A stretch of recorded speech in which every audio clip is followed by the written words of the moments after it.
Ako si Abby at meron akong ibabahaging kwento sa inyo. Ikaw kaibigan, paano mo ba mapapanatiling ang bawat sandali ikaw lamang ay kontento? Mga sandaling may hatid na malungkot at masayang kwento.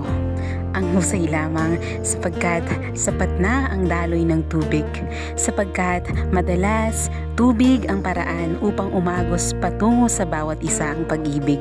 Maaaring sa buhos ng ulan, daloy ng tubig sa ilog at hampas ng alon sa tabing dagat. Minsan pa nga'y kasabay ng pag-agos ng luha, karugtong ng kwentong malupit at maalat.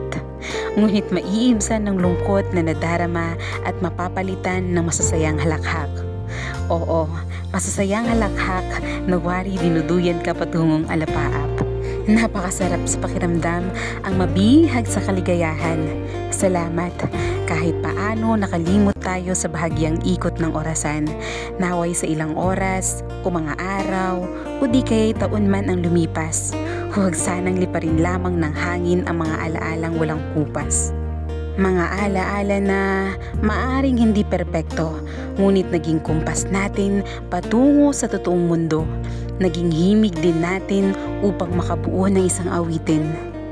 At higit pa riyan, naging pangungusap sa bawat panalangin. Kaya't kaibigan, patuloy ka lamang manalig, padayon sa lahat ng iyong panalangin.